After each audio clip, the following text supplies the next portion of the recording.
Oke, hari ini di hari ke-11 kita akan melanjutkan untuk merenungkan ayat di Kejadian 3 dari ayat 14 sampai 19. Ini udah part ketiga dari Kejadian 3 ya kalau nggak salah. Oke, kita langsung baca aja karena ayatnya agak banyak. Lalu berfirmanlah Tuhan Allah kepada ular itu, karena engkau berbuat demikian, terkutuklah engkau di antara segala ternak dan di antara segala binatang hutan. Dengan perutmu lah engkau akan menjalar, dan debu tanahlah akan kau makan seumur hidupmu. Aku akan mengadakan permusuhan antara engkau dan perempuan ini, antara keturunanmu dan keturunannya. Keturunannya akan meremukkan kepalamu, dan engkau akan meremukkan tumitnya. Firman-Nya kepada perempuan itu, susah payahmu waktu mengandung akan kubuat sangat banyak. Dengan kesakitan engkau akan melahirkan anakmu, namun engkau akan berahi kepada suamimu, dan ia akan berkuasa atasmu. Lalu firman-Nya kepada manusia itu, karena engkau mendengarkan perkataan istrimu dan memakan dari buah pohon yang telah kuperintahkan padamu jangan makan daripadanya, maka terkutuklah tanah karena engkau. Dengan susah payah engkau akan mencari rezekimu dari tanah seumur hidupmu. Semak duri dan rumput duri yang akan dihasilkannya bagimu, dan rumput tumbuh-tumbuhan di padang akan menjadi makananmu. Dengan berpeluh engkau akan mencari makananmu sampai engkau kembali lagi menjadi tanah, karena dari situlah engkau diambil, sebab engkau debu dan engkau akan kembali menjadi debu. Oke, seperti ayat-ayat ini itu ada banyak pesan di sini ya. Ini adalah momen di mana Tuhan Allah itu memberikan kutukan kepada 3 individu yang berperan dalam kejadian manusia jatuh dalam dosa, yaitu ada ular, perempuan, dan si Adam. Atau jadi ini si ular, Hawa, dan Adam. Oke, ada banyak sudut pandang yang bisa kita ambil di sini ya sebenarnya, dan mungkin ada banyak juga yang istilahnya menganggap bahwa ayat ini terlalu mengada-ngada gitu. Tapi it's okay, karena setiap orang bisa berpendapat. Tapi kita akan berpegang pada firman Tuhan, dalam artian kita merenungkan firman Tuhan itu dengan mindset bahwa apa yang Tuhan katakan itu segala sesuatunya untuk kebaikan, dan itu adalah kebenaran gitu ya. Karena kalau tanpa ada koridor itu ya kita akan menjadi liar imajinasinya, dan kita justru akan meragukan kebenaran firman Tuhan. Nah itu bukan sesuatu yang bisa kita lakukan ya, karena itu akan berdampak buruk pada kita sendiri. Oke, kita akan ambil dari yang pertama, yaitu tentang ular. Oke, di sini kutukannya tentang ular adalah,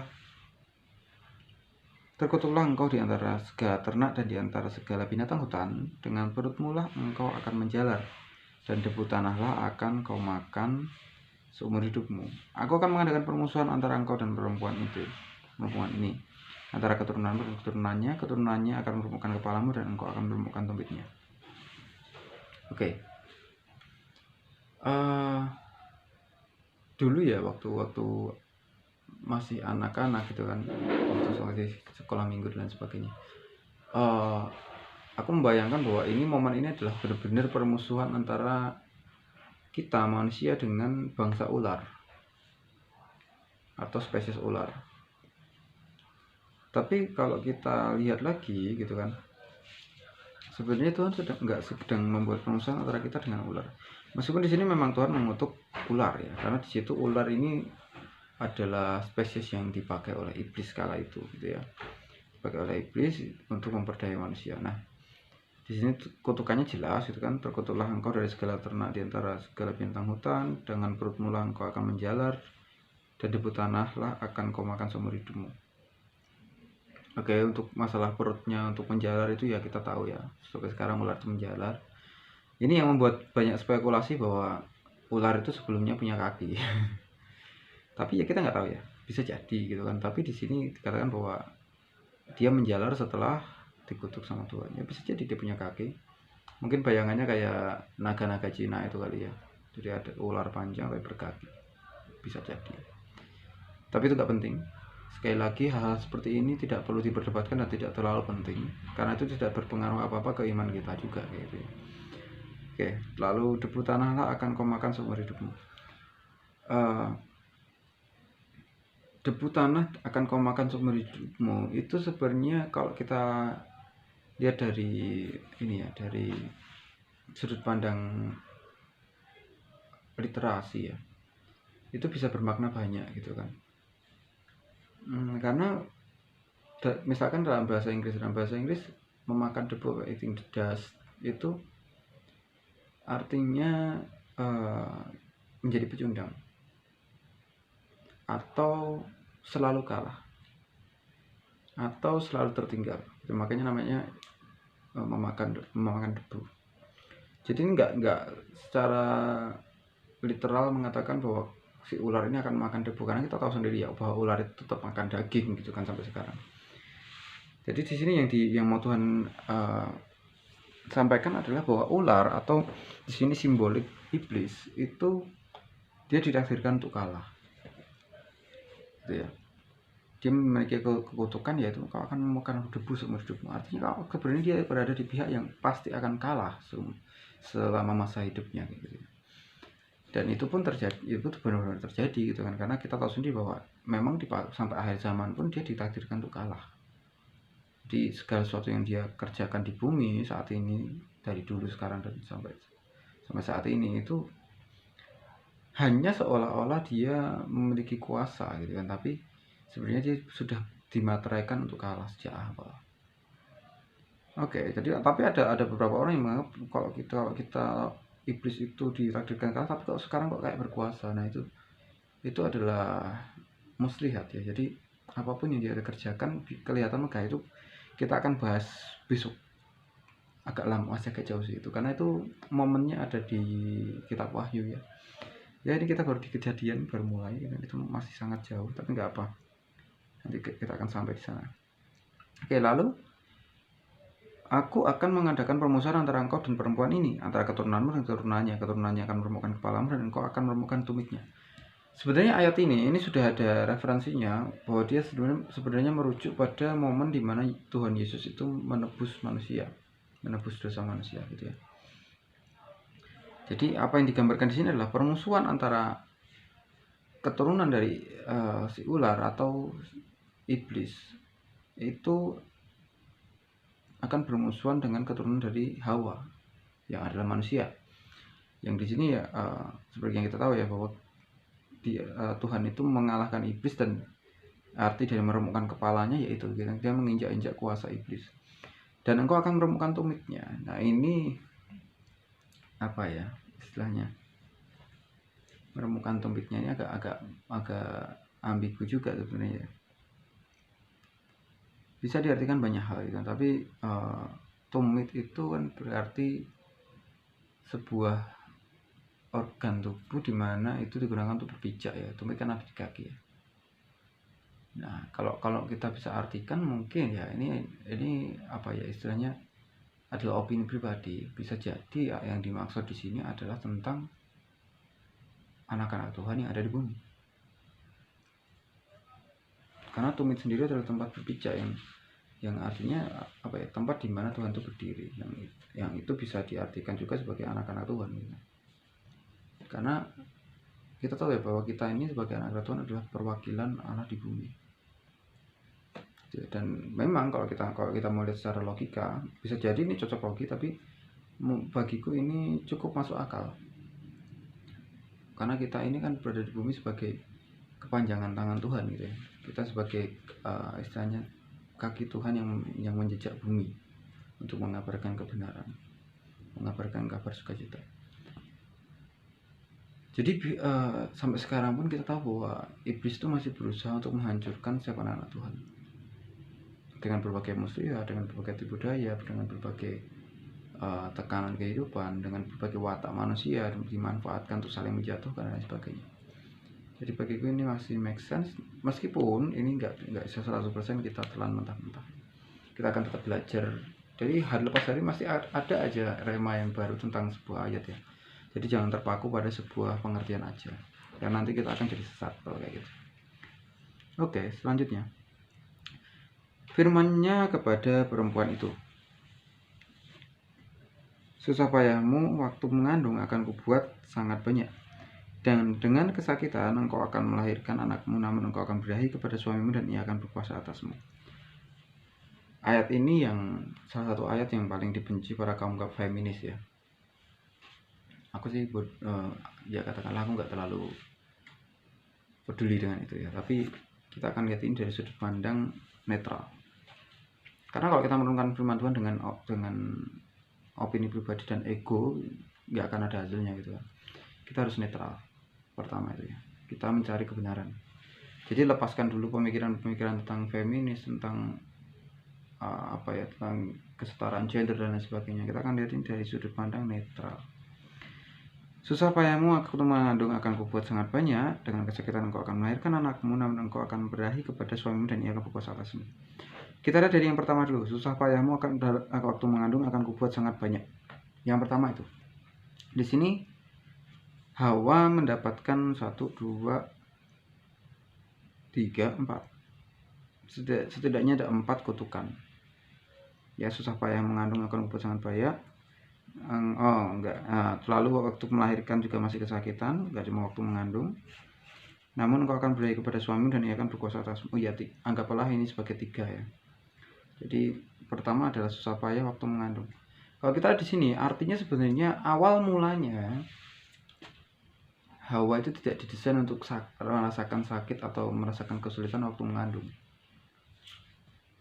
Ya. Karena ini adalah kutukan. Kutukan yang didapat setelah melanggar firman Tuhan, melanggar perintah Allah. Jadi sebenarnya di awal desainnya nggak begitu. Ini yang seringkali jadi pertanyaan. Aku sering banget mendengar bahwa beberapa orang ya, beberapa wanita istilahnya komplain. Kalau Tuhan emang sayang sama kita, kenapa kita diberikan rasa sakit waktu kita mengandung, waktu kita ini itu kayak gitu. Sebagai wanita seakan-akan wanita itu didiskriminasi. Tapi di sini kita lihat ya, sebenarnya desain awalnya nggak begitu, tapi itu didapat setelah Hawa itu membawa masalah ke Adam, yaitu dia membawa buah itu ke Adam dan membuat Adam memakan itu. Apakah Adam nggak salah? Adam salah, dan dia pun tetap dapat kutukan juga kan. Tapi di sini karena Hawa yang pertama kali menyetujui itu, dan Hawa yang istilahnya membujuk Adam untuk setuju dengan itu juga, dia mendapatkan kutukan yang lumayan banyak ya di sini ya. Susah payahmu waktu mengandung akan kubuat sangat banyak, dan kesakitan engkau akan melahirkan anakmu. Nah, tapi apakah semua wanita mengalami ini? Ternyata tidak 100%. Ada orang-orang yang mereka diberikan kemudahan oleh Tuhan yang memang tetap nggak mudah juga, cuman level rasa sakit yang mereka rasakan itu berbeda-beda. Bahkan di orang-orang yang ada di sekitarku pun gitu. Mereka ada yang bilang bahwa waktu mengandung mereka tidak terlalu banyak mengalami kesulitan, waktu melahirkan juga nggak sulit, tapi ada yang mereka sampai harus sesar, sampai harus merasa mual dan sebagainya. Jadi tidak semua orang merasakan hal yang sama, dan itu ditakar sesuai dengan kondisi masing-masing. Jadi meskipun Tuhan memberikan kutukan, Tuhan tetap memberikan takaran, karena ya itu dia, pada dasarnya Tuhan itu sebenarnya sayang sama kita. Cuman ada hal-hal tertentu yang menjadi pertimbangan Tuhan untuk mendisiplinkan kita. Dan itu menjadi tanda supaya Hawa seharusnya, atau kaum Hawa itu mengingat awal mula kenapa ini terjadi, gitu ya. Terus kenapa ini masih ada meskipun Tuhan Yesus sudah tebus? Kadang kita mindsetnya kelirunya di sini, karena Tuhan menebus kita itu bukan supaya kita lepas dari konsekuensi. Tapi Tuhan menebus kita itu supaya kita bisa diperdamaikan dengan Tuhan dan kita bisa kembali ke surga. Jadi bukan berarti waktu kita menerima Tuhan sebagai Tuhan dan Juru Selamat, waktu kita menyembah Tuhan dan sebagai anaknya, itu bukan berarti terus kita terlepas dari konsekuensi. Kalau seandainya kita pernah jadi maling, terus kita di penjara, ya kamu akan tetap di penjara. Bukan berarti setelah kamu terima Tuhan kamu akan bebas. Kalau kita tubuh kita rusak karena kita mengkonsumsi narkoba, dan waktu lalu kita menerima Tuhan dan menjadi Tuhan dan Juru Selamat, bukan berarti terus efek sampingnya hilang juga. Kita harus terapi dulu, kita tetap harus rehabilitasi dulu. Tapi di sini yang mau Tuhan sampaikan adalah ini tentang kondisi jiwa. Setelah kamu menghadapi konsekuensinya, jiwamu tuh aman gitu. Bedanya apa? Bedanya adalah kalau kamu tidak menerima Tuhan sebagai Tuhan dan Juru Selamat, setelah kamu menghadapi konsekuensinya, kamu tidak akan mendapatkan apa-apa. Karena itu memang konsekuensimu. Tapi waktu kamu menjalani konsekuensinya itu bersama dengan Tuhan, Tuhan sendiri akan bukakan jalan. Tuhan akan mampukan kita, gitu kan. Segala sesuatu dapat kutanggung oleh karena Tuhan, gitu ya. Jadi intinya Tuhan tuh pengen mengajarkan kita untuk bergantung sama Tuhan. Dan di sini sebenarnya Tuhan mengajarkan Hawa untuk lebih percaya kepada Tuhan. Kenapa? Karena dengan segala susah payah yang ia dapatkan, dia nggak bisa bergantung kepada hal lain selain Tuhan. Kita tahu ya bahwa orang melahirkan itu mempertaruhkan nyawa. Kepada siapa gitu kita mau bergantung dalam kondisi seperti itu kalau bukan pada Tuhan. Kenapa begitu? Karena di sini kita lihat bahwa Hawa itu meragukan Tuhan, gitu ya. Dia yang pertama kali goyah imannya. Oke, kita lanjut. Lalu, namun engkau akan beraya kepada suamimu dan ia akan berkuasa atasmu. Ini satu lagi bagian yang paling dibenci sama kaum feminis, karena soal hal ini mendegradasi atau mengurangi derajat wanita, gitu. Kesannya. Tapi tahukah kita semua bahwa sebenarnya Tuhan itu sedang berbelas kasih, gitu ya. Pada mulanya wanita dan pria diciptakan setara. Kita tahu ya dari ayat sebelumnya bahwa memang diciptakannya itu setara, sepadan, yang artinya itu nilainya sama, tapi meskipun beda. Katakanlah motor harganya 13 juta dengan laptop yang harganya 13 juta, ya harganya sama 13 juta. Tapi kan beda. Satunya untuk dikendarai, satunya untuk katakanlah edit video. Nilainya sama, sepadan. Tapi dengan fungsi yang berbeda. Nah, di sini kenapa Tuhan menempatkan Hawa untuk berada di bawah kuasanya Adam? Karena di sini Hawa sudah melampaui batas. Hawa yang seharusnya diciptakan untuk menjadi pendamping yang sepadan bagi Adam, supaya Adam ini lebih bisa maksimal dalam hidupnya, atau lebih bisa berbuah, lebih produktif, supaya mereka berdua bisa bekerja sama untuk membangun Taman Eden. Ternyata justru dia melampaui jatahnya. Dia bukannya menjadi penolongnya Adam, tapi justru menjerumuskan Adam, gitu ya. Jadi di sini kita lihat bahwa efek dari sebuah kesalahan yang fatal waktu kita melampaui batasan kita dan kita istilahnya mengingkari apa yang sudah Tuhan tentukan, itu akibatnya fatal, gitu ya. Kita nggak akan ngomongin tentang hal yang aneh-aneh ya, tapi di sini aku cuma mau bilang bahwa setiap kita itu diciptakan dengan sebuah tujuan atau dengan sebuah job desk. Nah, yang jadi masalah sekarang adalah banyak orang mulai meragukan job desk-nya dan bahkan pengen keluar dari job desk-nya. Kenapa? Sebenarnya itu karena kesalahan manusia loh, bukan karena salah Tuhan loh. Gitu ya. Jadi misal katakanlah ini ya, dikatakan bahwa Hawa harusnya berada di bawah kuasa Adam sebagai suaminya. Ini konteksnya suami istri loh ya, bukan asal cowok cewek ya. Ini konteksnya suami istri. Namun pada kenyataannya banyak sekarang istri-istri yang mulai memberontak kepada suami, atau wanita-wanita yang mulai memandang rendah lelaki. Apakah itu karena salah Tuhan, karena Tuhan istilahnya meremehkan wanita? Enggak ya. Itu karena Adam, itu karena kaum Adam, itu karena manusia, terutama laki-laki, waktu mereka diberikan kuasa oleh Tuhan, waktu mereka diberikan otoritas atau wewenang oleh Tuhan, mereka semena-mena.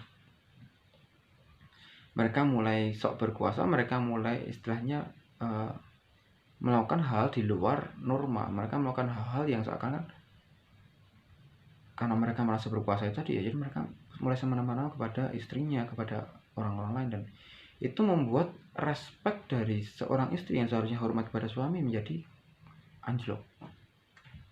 Dan efeknya jangka panjang karena jumlah yang melakukan semakin banyak, korbannya semakin banyak, mindset yang ada di masyarakat pun berubah. Sekarang kalau kita lihat bahwa orang yang benar-benar murni dan orang-orang yang benar-benar baik itu dianggap sebagai orang yang cukup langka. Karena orang yang asal-asalan banyak kayak gitu ya. Jadi itu sebenarnya adalah sebuah hal yang ironis. Bukan masalah hawanya bukan hanya masalah Hawa yang mulai mengingkari job desk-nya, tapi kita sebagai Adam pun sudah carut marut sejak lama gitu ya. Kita perlu banyak memperbaiki diri. Ini aku ngomong kayak gini ke semua ya. Jadi kita sebagai kaum Adam dan Hawa, tolong kembalilah ke job desk masing-masing lah gitu kan. Kita kembali ke tanggung jawab masing-masing, kita kembali lihat lagi bagian kita tuh apa sih. Karena nggak akan ada habisnya kalau kita hanya saling membalas dendam terus kayak gitu ya. Dan itu nggak akan pernah membawa pemulihan apapun. Oke, lanjut. Lalu firman-Nya kepada manusia itu, ini kepada Adam ya. Karena engkau mendengarkan perkataan istrimu dan memakan dari buah pohon yang telah kuperintahkan kepadamu, jangan makan daripadanya. Maka terkutuklah tanah karena engkau dengan bersusah payah engkau akan mencari rezekimu di tanah seumur hidupmu. Semak duri dan rumput duri akan dihasilkan bagimu dan tumbuh-tumbuhan di padang akan menjadi makananmu. Oke. Dengan berpuluh engkau akan mencari makananmu sampai engkau kembali lagi menjadi tanah dan seterusnya. Sebab kita berasal dari debu gitu ya. Intinya kita sampai kita kembali menjadi debu, kita akan bekerja mencari nafkah. Tapi di sini ada yang unik karena di sini yang dikutuk bukan Adam tapi tanah. Gitu ya. Nah, di sini ini sebenarnya jauh lebih berat dari kutukannya Hawa ya kalau kita lihat ya. Mungkin Hawa dikutuk dengan kesusah payahan dan lain sebagainya. Tapi kita lihat di sini bahwa Tuhan tuh mengutuk tanah loh. Karena kesalahan Adam. Yang kalau kita mau lihat secara garis besar ya, secara gamblang, tanah itu artinya bumi itu sendiri loh. Artinya Tuhan mengutuk seluruh bumi hanya karena Adam. Bayangin ya, jadi Hawa dikutuk di dirinya sendiri karena kesalahannya. Tapi Adam, karena Adam ini, karena kesalahan Adam, seluruh bumi jadi terkutuk. Itu pun sempat disebut di Perjanjian Baru ya, bahwa karena dosa satu orang seluruh dunia ini menjadi berdosa. Tapi karena penebusan satu orang yaitu Yesus Kristus yang Maha Kudus, dunia yang berdosa ini ditebus. Jadi karena dosa satu orang dunia ini jatuh, tapi karena satu orang yang berkorban dunia ini diselamatkan. Tapi apakah serta merta begitu? Enggak. Semua kembali ke pribadi masing-masing. Apakah kita menerima itu atau enggak? Apakah kita menerima penebusan itu atau enggak? Oke, itu konteksnya lain. Nanti kita akan bahas di hari lain. Tapi di sini aku mau bahas tentang Adam. Gimana tuh karena Adam Tuhan mengutuk seluruh bumi, mengutuk tanah, yang artinya itu seluruh bumi gitu. Dimanapun kita berada, tanah yang kita injek ini sebenarnya sudah menjadi terkutuk. Gitu ya. Dan di sini pun ini pertama kali disebutkan bahwa sampai engkau kembali menjadi tanah, kan dari situlah engkau diambil, sebab engkau debu dan engkau akan kembali menjadi debu. Sadarkah kita bahwa ini adalah pertama kalinya Tuhan mention tentang kematian? Ya. Aku nggak ngomongin tentang perintah jangan makan buahnya, kalau kamu makan mati. Tapi di sini ini secara harafiah Tuhan benar-benar mention tentang kejadian Adam mati, bahwa kamu akan mati dan kembali menjadi tanah. Itu baru di sini. Sebelumnya disebutkan bahwa kamu akan mati. Adam belum punya konsep kalau aku mati kayak apa ya. Dia belum paham kalau aku mati kayak apa nih, nggak tahu. Tapi di sini Tuhan mention bahwa kalau kamu mati, kamu akan kembali menjadi tanah. Ini sangat gamblang karena di sini kalau kita lihat nanti ya, Tuhan benar-benar menyegel buah kehidupan. Padahal buah itu awalnya nggak dilarang. Jadi sebenarnya Adam punya kesempatan untuk hidup tanpa merasakan kematian. Tapi Adam tidak fokus di situ. Adam justru tergoda dengan apa yang ditawarkan istrinya. Padahal dari awal Tuhan nggak pernah larang tuh waktu Adam mau makan buah kehidupan. Tapi ternyata buah pengetahuan lebih menggoda daripada buah kehidupan. Tapi kita tahu ya bahwa setelah kejadian-kejadian ini gitu, dan seiring dengan waktu banyak orang mulai mendambakan umur panjang dan keabadian. Itu muncul di banyak cerita, banyak sejarah, banyak orang mendambakan tentang umur panjang dan keabadian. Padahal waktu dulu Adam ini punya kesempatan, dia tidak mengambil itu. Karena apa? Karena dia tidak punya rasa takut akan kematian. Dia tidak merasa perlu makan buah kehidupan. Lah kenapa? Emang kita bakal kenapa? Dia nggak punya konsep tentang itu gitu. Dia nggak, di mindsetnya nggak ada hal seperti itu. Baru setelah dia makan buah pengetahuan, baru dia nyadar. Kan dia tahu tentang yang baik dan yang jahat. Dia jadi tahu untung dan ruginya. Dia tahu sakitnya. Kalau aku mati ternyata begini. Ada rasa takut. Setelah aku mati gimana? Nah itu yang perlu kita sadari ya. Seringkali hal yang sudah Tuhan sediakan depan kita, baru kita cari dan kita syukuri setelah kita kehilangan banyak hal karena pelanggaran kita di hadapan Tuhan. Seperti juga Adam, gitu ya. Dan di sini dimention bahwa dengan terlaksanakan engkau dengan bersusah payah engkau akan mencari rezekimu di tanah seumur hidupmu. Kalau kita mau sambungkan dunia modern sekarang, mungkin ini agak nggak relevan karena kita tidak lagi mencari uang di tanah. Maksudnya kita nggak mencari nafkah dengan mencangkul sawah atau bercocok tanam. Tapi perlu kita sadari bahwa mau nggak mau, sadar nggak sadar, segala sesuatu yang kita makan itu berasal dari tanah. Ya, rata-rata sebagian besar apa yang kita makan itu berasal dari tanah, dari tanaman, dari tumbuhan. Bahkan hewan yang kita makan butuh makannya dari tanah. Ya, mereka makan tanaman ya dari tanah gitu. Jadi kita mau nggak mau kita harus menyadari bahwa apa yang dikatakan Tuhan tentang kita nyari makannya dari tanah sampai sekarang pun nggak berubah. Hanya metode yang kita gunakan berubah karena kecerdasan manusia berkembang. Tapi untuk sumbernya tetap sama. Mau kita nyari uang sebanyak apapun dengan cara apapun, kalau tanah kita itu mati, bumi ini mati, tumbuhan nggak ada yang tumbuh, kita mau makan apa? Hewan-hewan mau makan apa? Ya kan? Gitu ya. Jadi tanah yang sudah terkutuk ini dan sudah rusak ini, mau nggak mau kita harus menyadari bahwa dari sanalah kita mendapatkan makanan. Ini ngomongin tentang sumber secara physically ya, bukan sumber secara rohani, yang artinya ya kita tahu sumber pengharapan kita, sumber berkat kita, sumber kehidupan kita ya Tuhan. Mau gimana lagi? Kalau Tuhan bilang bahwa tanah ini nggak akan bertumbuh, ya nggak akan bertumbuh.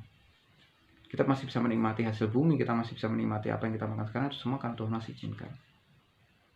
Gitu. Semak duri dan rumput duri yang akan dihasilkan bagimu dan tumbuh-tumbuhan di padang akan menjadi makananmu. Ini masih sampai sekarang masih ya. Dan kita ngomong tentang semak duri dan rumput duri pun sampai sekarang masih banyak. Bahkan kalau kita tahu ya, rotan yang kita gunakan untuk membuat kerajinan itu berduri loh. Gitu ya, itu berduri. Pohon salak berduri, jeruk bahkan berduri. Jadi ada banyak tanaman berduri yang sebenarnya kita manfaatkan sampai sekarang. Gitu ya. Dengan berpeluh engkau akan mencari makananmu sampai engkau kembali lagi menjadi tanah. Berpeluh di sini bisa berarti benar-benar berpeluh, atau juga bisa berarti secara harfiah adalah kerja keras. Tuhan tidak lagi mengizinkan Adam untuk menikmati suasana Taman Eden, karena setelah itu dia akan keluar dari sana. Dia harus mengusahakan sendiri lingkungan tempat tinggalnya. Tidak ada lagi taman yang indah, dia harus membuat sendiri. Tidak lagi tempat tinggal yang teduh, dia harus bikin sendiri. Tidak ada lagi makanan yang siap saji, dia harus cari sendiri. Jadi di sini sebenarnya Tuhan tuh memberikan kutukan, tapi juga sebagai sebuah peringatan dan didikan. Bahwa setelah ini kamu akan lepas dari sini, kamu akan keluar dari pintu taman ini, dan kamu akan hidup dengan mandiri. Tuhan tidak lagi punya tanggung jawab sebenarnya untuk menghidupi Adam kala itu, karena dia sudah melanggar aturan. Nah, gitu ya. Ya, ini baru sampai segini, baru sampai ayat 19, nanti akan masih ada selanjutnya.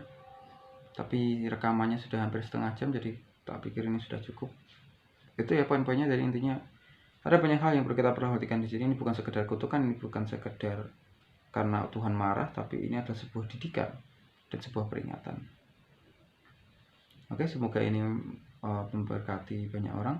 Jangan pandang dari satu sudut pandang aja, mari kita mengulik firman Tuhan dari berbagai sudut pandang dan saling membangun. God bless you.